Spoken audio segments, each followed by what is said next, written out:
What it do? What's good, YouTube? Is ZS. Belu. Nah, what it do? What's good, YouTube? It's the Fight Geeks, and we're here for episode 8. It's the Fighting Irish. Fighting Irish, the guys, Fighting Geeks. It's almost St. Patty's Day. Last week we had a couple robberies. No, I'm just kidding. No. Last week was UFC 311? The first pay-per-view of the year. 311? It was, 311. 311. We're in the 11s. We had our predictions. It did unfortunately get a little mixed up. You guys saw pretty much right after Yeah, dude, we recorded. this is what I have to tell you after you say this.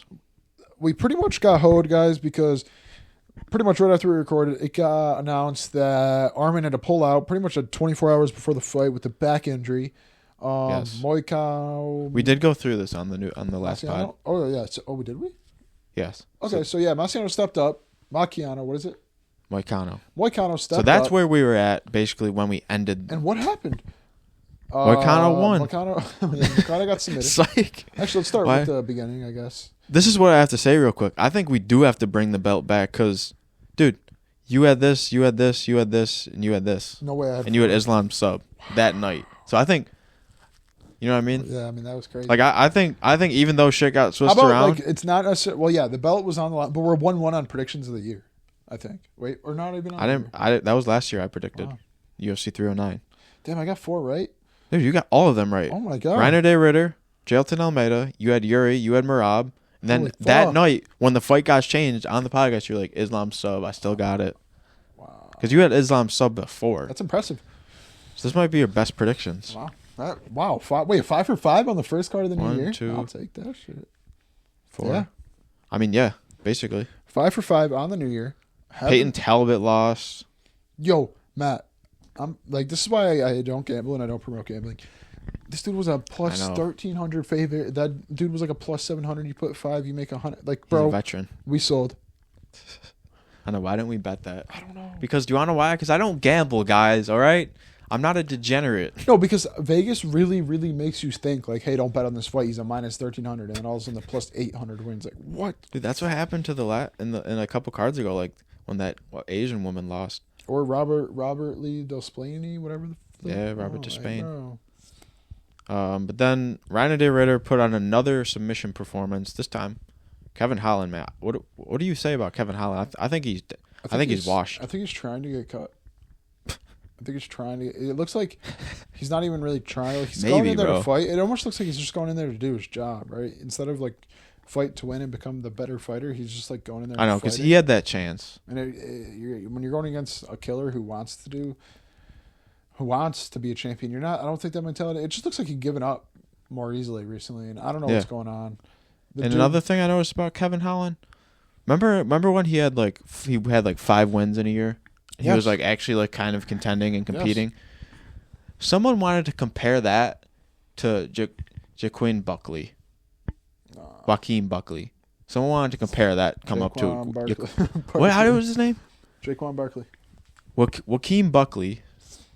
Someone wanted to compare Kevin Holland's 5-win year to Joaquin Buckley's 2024, and I'm like, this is the thing though.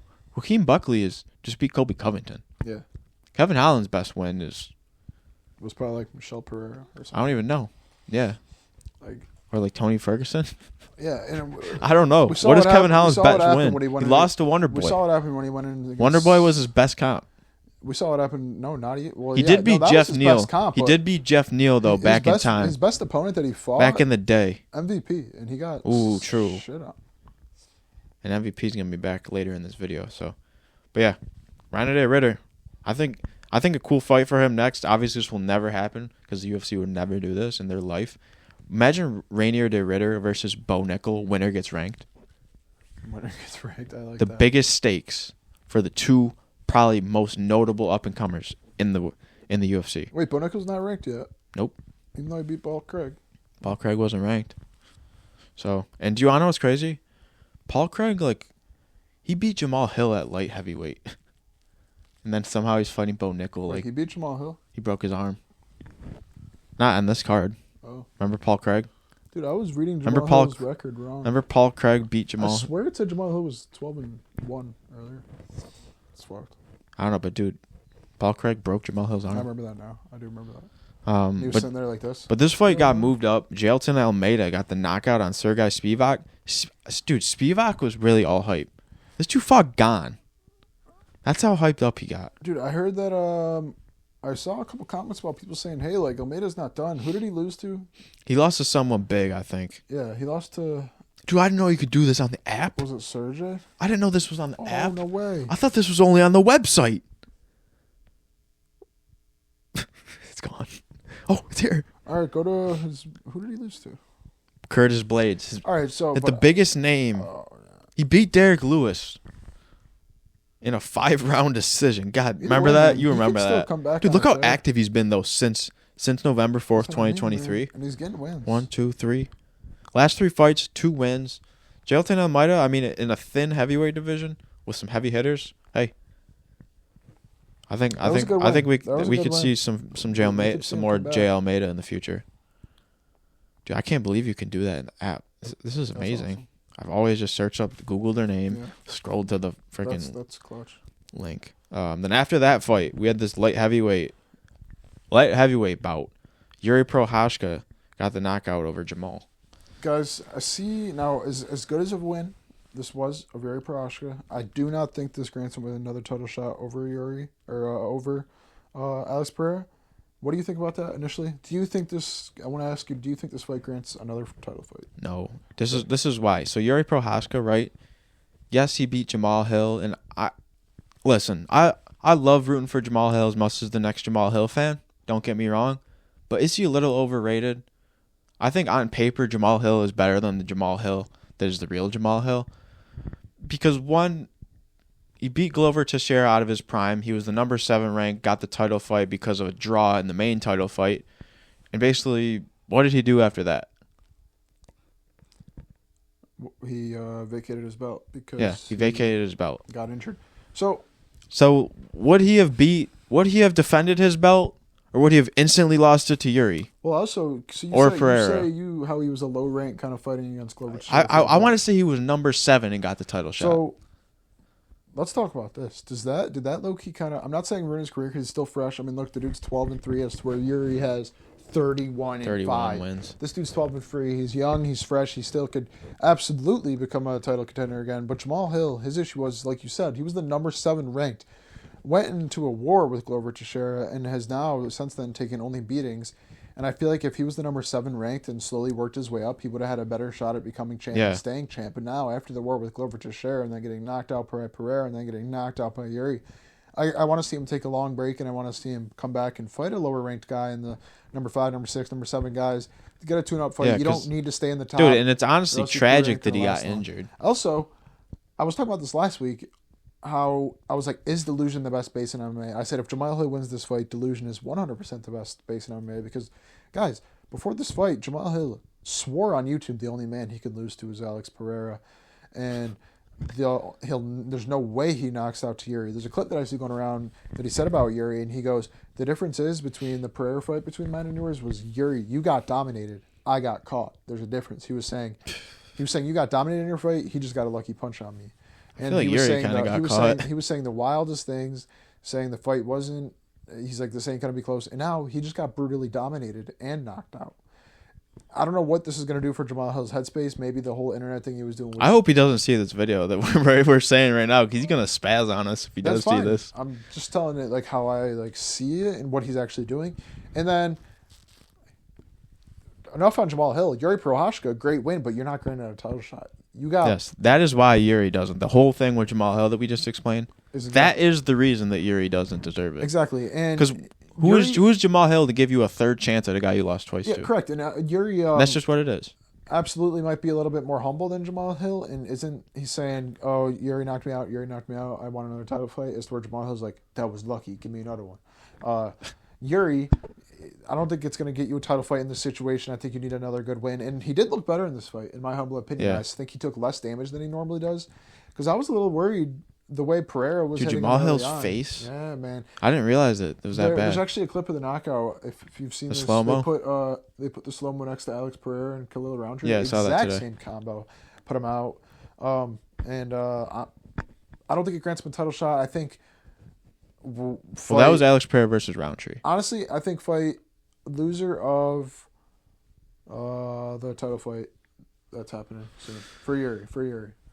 Yuri Do you think he should fight that, or should he fight the winner of Jan versus Ulberg? If the loser happens to be Pereira, because Jan versus Ulberg fights in March, that's soon. If for some reason the loser is Pereira, I think run Jamal Hill versus Pereira, just because Jamal Hill wants that fight really bad.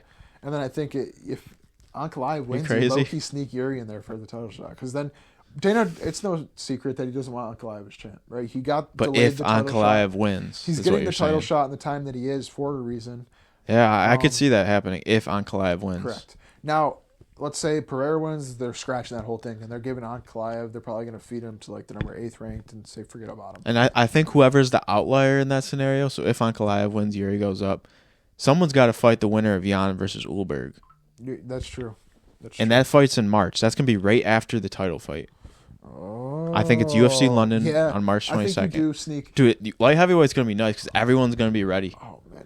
We're going to, and Alex Pereira might, who knows? Alex Pereira could retire after this. Just a side thought. You know what I mean? Absolutely. No fighter usually if he beats Ankalaev. Just a side thought. The scariest human being on earth, I think, is a light heavyweight from the UFC.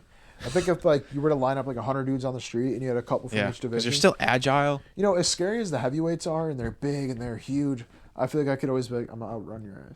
But you look at a light heavyweight, I'm like, yo, that's the scariest looking dude. Like if you saw Alex Pereira in front of you, like truly, like I'd be like, oh shit. What if he was doing a little sidestep? You know what I mean? Those couple thousand fans he does have would come at his I'm a fan, Jamal Hill. But I just gotta tell you how it is. You know what I mean? Sometimes you just gotta tell you how it is. Well, we live in a world now, right, where simply stating facts is also talking shit, right?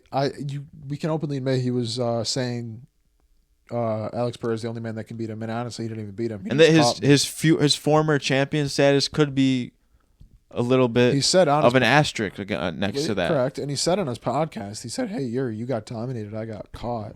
And now I'm saying how that's really you got dominated and caught. I was just simply stating facts. So if Jamal sees this and then comments, it's like, you're not even Jamal, we're a fan. We would love to do a podcast with you, and you could just roast us, and we'll roast you back, though. I'd spar you and probably knock you out. But, yeah, so that was a good fight. That was just a good fight. I don't want to say it's a memorable fight. So far, none of this card has not been memorable at all. Any memorable moments for you so far? Well, Jamal Hill getting memorable moment. I feel like it's not going to be that because memorable. I had a little parlay, but Merab Dvalishvili getting Umar by decision. I think the odds, and I talked about this in the prediction podcast for this fight. I think the odds were ridiculous. Merab moneyline was a plus 200. I'm going to be honest. I feel like him getting. It should have been even like Jamal Hill Yuri fight. Well, what I love to see about Vegas is usually it's Vegas. They want to take your money, right? They're going to set the lines as perfectly for them as possible. They're not stupid. They're trying to make money. It's a multi-billion-dollar company. So they set the lines at what they truly think is going to happen. And all the fights from what we were looking at looked pretty fairly separated or like even. And then we got to that fight and it was like, hang on, Rob and plus the Talbot fight is scary. We were talking about the 12 fights, 11 decisions out of Merab. I couldn't help but fathom how because of Nurmagomedov. Because of Nurmagomedov, are you kidding me? So as much as I do not support gambling, looking at the odds there, I couldn't believe Vegas let this one slip through. So that was a highlight of my night because I just love how Merab kind of shook up the world a little bit because no one really, I don't think anybody really expected him to win. I think me and you.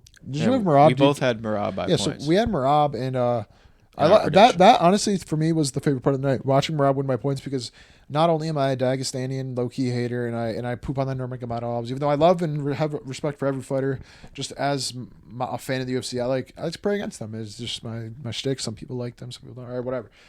I love to see Merab win. I don't even like Merab. I want O'Malley champ, but like seeing Merab win, it was dope to see. Honestly, decision. And dude, speaking of Merab, I gotta show you something crazy that came up in my year ago memories. Plus, I do still have Umar. I think he can come back, and he didn't take a lot of damage. I think Umar wipes anybody else in bantamweight. It was a great fight. I think him O'Malley was a scary anybody fight. else in bantamweight. But before we proceed, on TikTok they give you like memories, and you can just post them.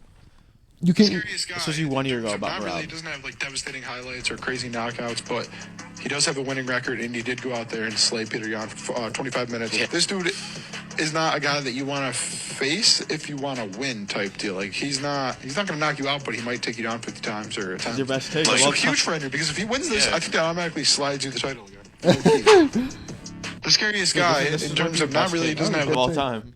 You basically predicted and he still fights like that. So. Merab Dvalishvili's greatness.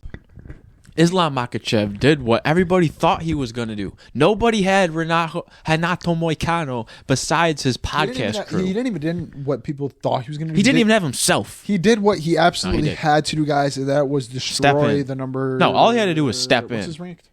10. The number 10 ranked guy. He did what he absolutely had to do in demolishing the 10th ranked. I think if he lets this fight go into rounds 2, 3, maybe 3 even, you look bad because you're the number 1 pound for pound, and you're fighting the number 10 ranked. You got to squish him, and that's what he did. Moicano, people thought he dropped Islam. Further review after the fight, it was clearly a slip. He still claims it was a drop. No, it was a slip, in my opinion. I think... overall, probably least memorable fight we'll ever have of Islam. So we talked about this a little bit last week. He submitted him, but it was nothing crazy. We talked about this. Does it taint his legacy? Not necessarily tainted, but it just sucks that your first defenses are against a featherweight, and now you're fighting a guy who is undeserving of a title shot and well on his way out. He's 10 years in the UFC. And then people undeserving of a title shot. And then on top of that, you fought a undeserving Poirier who, guys, is obviously way past his prime. He's 35, almost 36 years old. Who already previously came off 2 title shots fighting. He arguably had 2 primes. Yeah, so I just want to see him fight against someone deserving, and that would have been Arman. And I honestly respect to Arman because obviously Dana White after the fight, he's being super humble about it too. Dana White had said, as he should, "Hey, you're not getting a title shot." Arman immediately, instead of whining about it, he immediately said, "I don't care. I'll fight one or two more." He said, "Book me against Oliveira right now." So, in my opinion, if I'm Dana White, yes, you're mad at Arman for pulling out 24 hours to fight. You do think in the moment you're not getting a title shot. But to see Arman go on Twitter and immediately say, "Hey, I'll even fight 1 or 2 more people and even rematch Oliveira to get another title shot." If I see that in Dana White, I'm like, honestly, scratch that. Let's give him the title shot right away because he is the deserving guy. Let's be honest. And giving him one or 2 more fights doesn't really do it. I want to see the fight now. And do you want to know what sucks a little bit? That the deserving guy has already lost to Islam Makhachev. In a way, it's like, what the hell with the lightweight division, man? This used to be it's almost like set up for Islam to be the GOAT lightweight of all time. Because, guys, he's beaten all the old guys in Poirier and Oliveira and Gaethje, and then all the up and comers even he's already beat. Well, he's never fought Gaethje.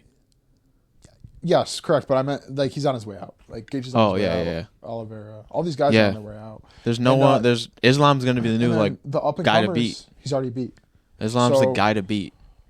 It's crazy. So he arguably might be the lightweight go. I wouldn't even be surprised if he gets to the age of like 34, 45, 35 is still champ. And then it's like a Ilya Taforia situation where the young 28-year-old who's been in the UFC for 2 years. Do you know what I could see, bro? I mean, who else is going to beat him? Not anyone in the lightweight division right now. It's going to be someone that's... And do you want to know what's crazy? We're going to see the exact same thing, right? Because when Islam retires, Usman Nurmagomedov is going to join the UFC. So it's a he's going to take over the lightweight division. The next guy to take over the lightweight division is Usman Nurmagomedov. Yeah, and the next guy to beat Usman, it probably just got signed and is like 0-0 in his professional career. No, it's Khabib's son. No, dude. The Dagestanian takeover is not good for UFC, and I'll preach that all day. But it only works in the lightweight division, guys. We saw it fail. Also, as a Dagestanian hater, you guys... I'm not a hater. I like the Dagestanis. You do. You are a fan of Islam. Plus, Khabib's just a super humble dude. I'm not even not a fan. I just think like in MMA, there's a side, right? Like the villain arc, or like the humble Dagestanian pray for humanity and peace. Like there's those guys, and I just love the villain arc. I love fighting. I love violence. I love the people who talk shit. And I know you do too. And I like Islam too. In terms of like when I'm a fan and I'm on the camera, I'm gonna pick the villain arc every single time. I have reasoning behind my fandom for Islam, though. And we all have reason for our fans. Then that's. Just need to look at his record. I love everybody. I love everybody as a fighter. I respect anybody who steps in that octagon. But when it comes down to being a fan, I'm a fan of these. So, dude, I started watching UFC like in like 2021 was when when we started religiously watching. That's crazy that's crazy. So like the first real time I ever saw Islam Makhachev was when he almost broke Dan Hooker's arm, and I was like, bro, I'm a fan of this dude. When was that was like really the first. It's very late. It's very late on his. He only had one more fight, then he got the title shot. But that was an unexpected title shot. I was a religiously watcher. When was Cowboy McGregor or Cerrone McGregor? It had to have been like 2020, 2019 maybe, before COVID. Couldn't have been that. I don't even know. That had to have been 2020. 2019, right before COVID. Cerrone/McGregor. That was 2020. Right before Who COVID. fought on that card? Who else fought on that? Nobody. It was a shit card. McGregor. That was your first fight you watched? That's when I started watching religiously. The first fight I watched was Conor Khabib. Okay. Because me, Conor, Cody, and Lucas were at Edison, and the fight was that night. So we went home right before it. I'm stream easting it. Yeah. Conor's about to get choked out. Conor spoiled it. Conor calls me. That's a story just fucking for the times. I mean, I clearly saw he was about to tap, but then Conor he tapped and Khabib jumped the cage. I'm like, Conor, I'm trying to watch it. So yeah, guys, that was how. And it was Dylan Dennis he jumped at. Crazy fact. Now Dylan Dennis used to be in Conor's corner. That was our Islam Makhachev history. But next week, guys, February 1st, we have an awesome fight night. It's more of a fight day for us. Israel Adesanya, one of our fighters, one of our most picked fighters. Has he won since we put the shirt up? Hell no. I think since if we were to, what is it? Has he won since we started rooting for it? What am I about to say? I think if you were to go through every single fight, maybe when AI gets a little more advanced, they could do it for us. If you were to go through every single one of our predictions, I think Izzy is probably our most picked fighter. Because not only is he so active in his, he fought so much, but we always picked him to win. Him, Tuivasa, Kevin Holland, until this recent one. Bobby Green. Izzy might be our most Dude, we always predict Bobby Green. So we would always predict Tony Ferguson too. Bryce Mitchell. Bryce Mitchell might be the most picked. We might vote against those guys. Dude, Bryce Mitchell might be the sneaky most picked. Nah, no way. Dude, we always pick him. Did we pick him over Ilya Tufor? Yes. We got to go back to that podcast.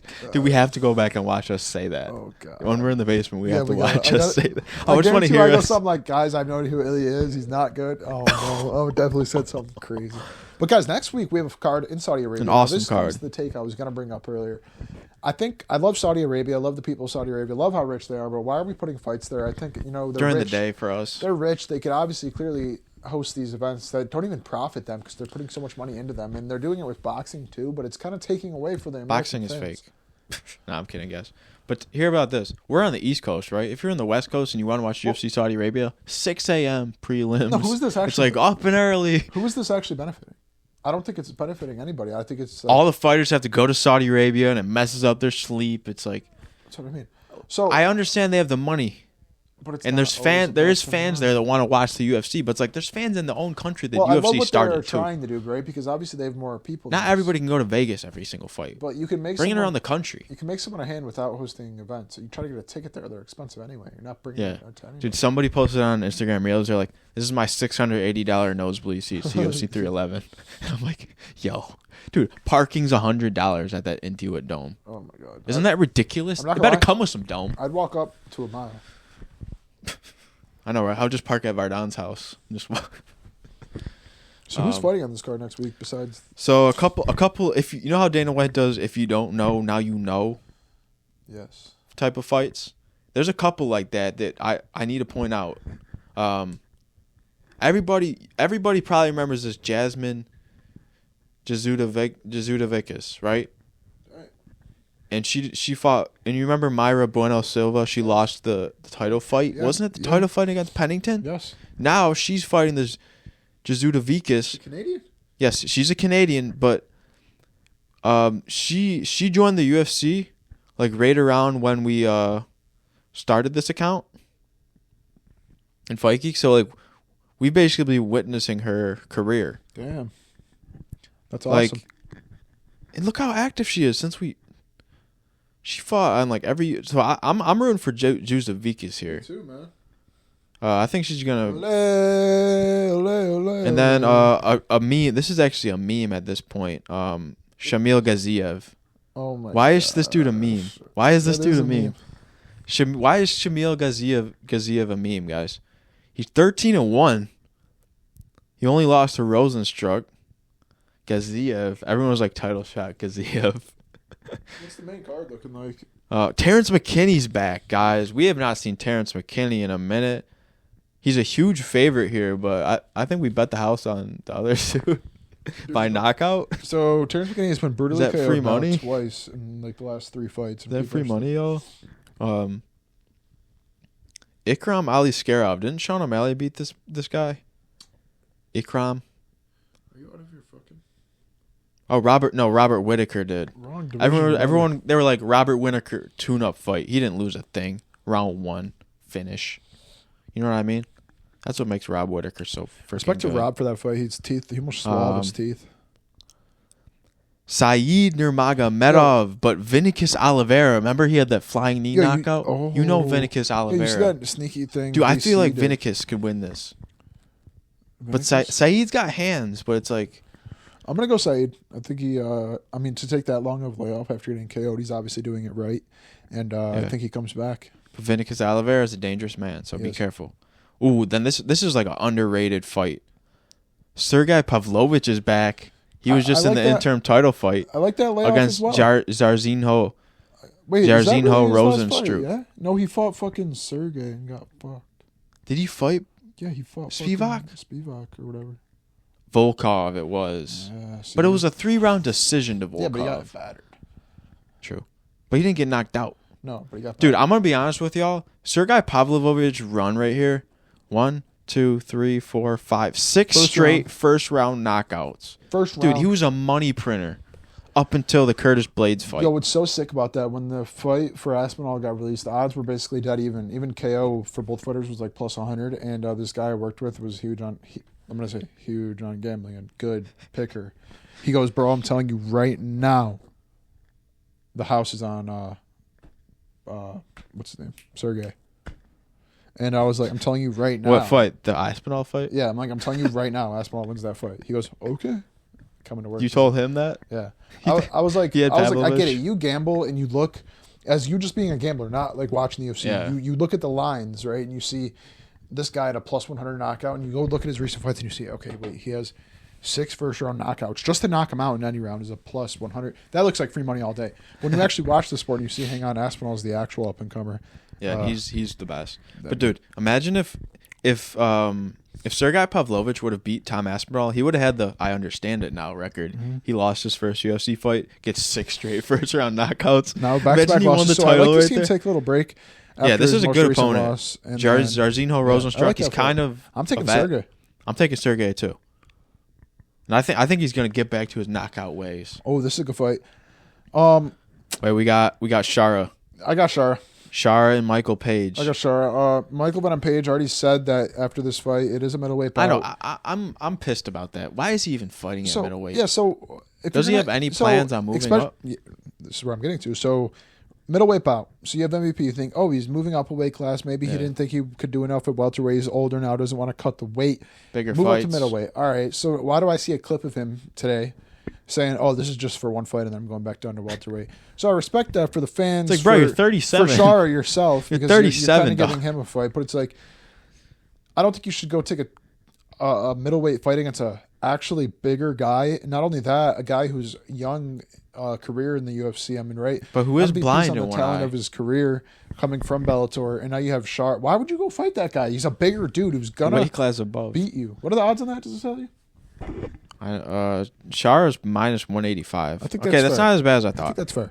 But I have Shara, and I think I have Shara as well. I think he's just gonna out. I don't think it's gonna be a knockout. I think it's gonna be a round 3 decision. I think it's gonna be a good stand-up fight, and I think MVP might even land more strikes, but I think Shara's gonna land the more impactful, powerful ones, and Get a couple ultimately end up draining MVP, and it's gonna look more.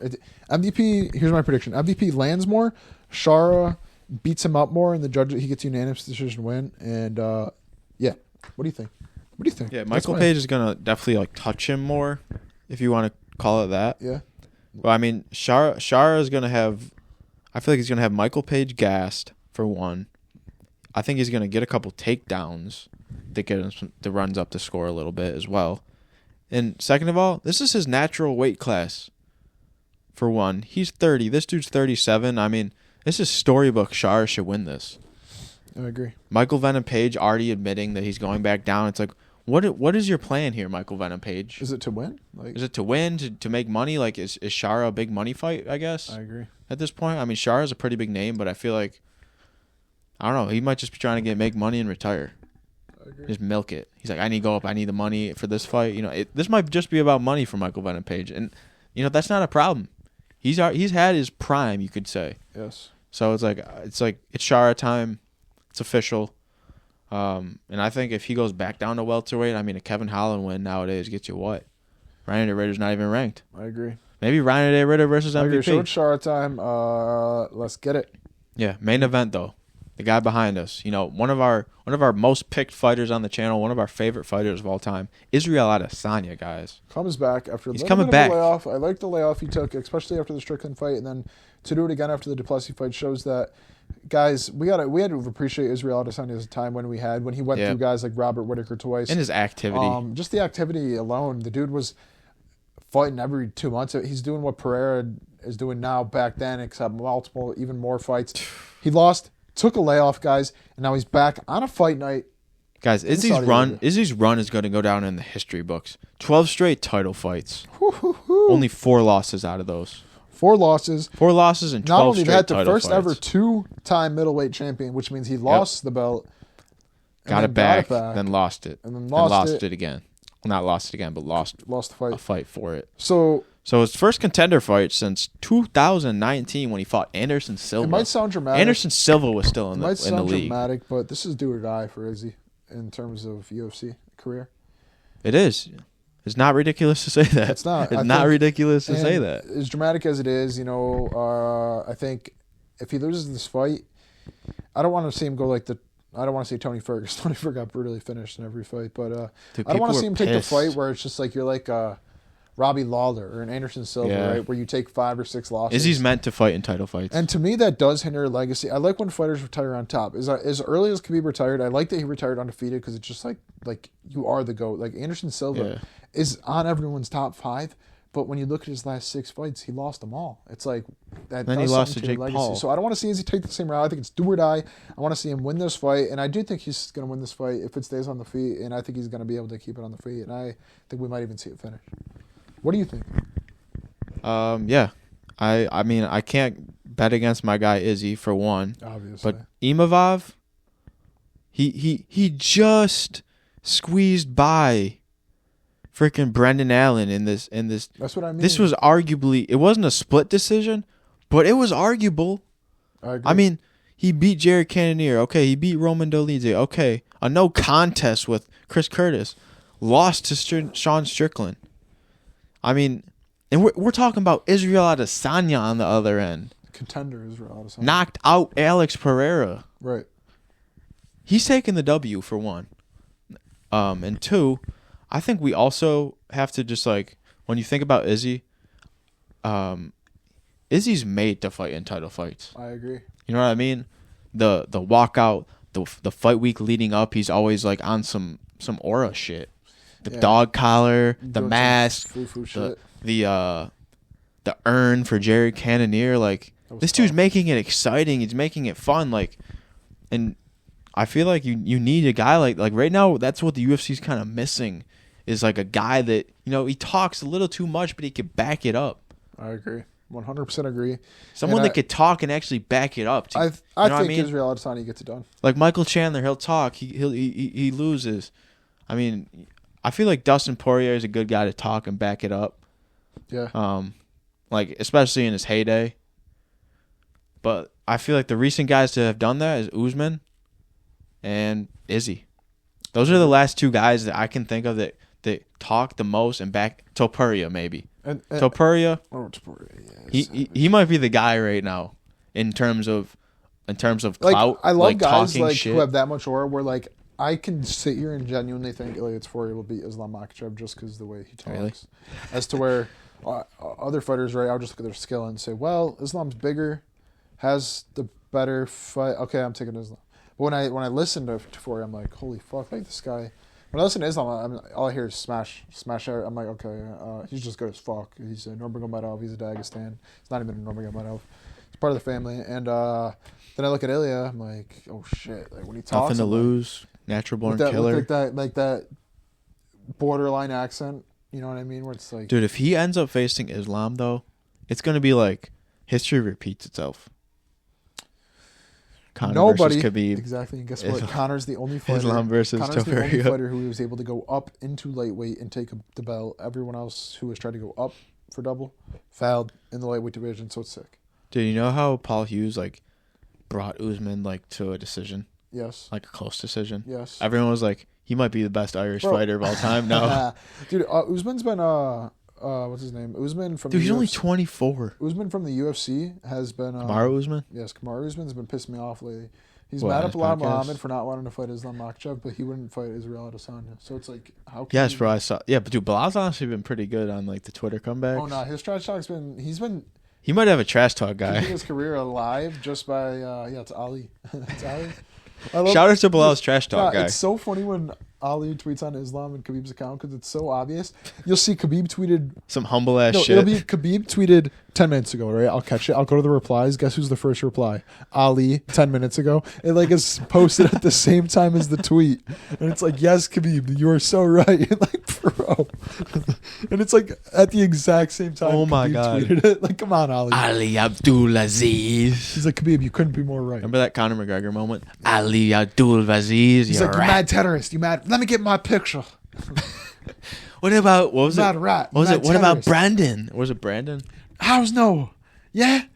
How's Noah? What was that? Like a minor or something? No, Or it human was traffic? it was the kid that he abducted or something. We have been. This was a fully charged battery. We have been making a good ass podcast. It's almost like a 50 It's minute also one. fucking cold in I here. gotta say one thing real quick. Yo. That was the cleanest dap up, but dude, Fight Geeks is back, y'all. Thanks for 72K on Instagram again. We haven't missed a week. Thanks for 900 followers on TikTok. Thanks for 17,000 followers on Threads. And thank you guys for supporting us. You know, forget the numbers. It's just awesome to see more people joining this community with us. Stay tuned, y'all. Stay tuned. We And got just some good stuff. Thank you for watching this episode of Fight Geeks Podcast. 89 episode next week. Another man. year. It was a great episode 88. Another Dude, the 90s is going to be crazy. So Hey, we got more fights next weekend. It's gonna be a good Yeah. year, y'all. we got appreciate some y'all. good We stuff. support y'all. We respect y'all. And we'll see y'all in the next one. Later. Whoa, whoa, and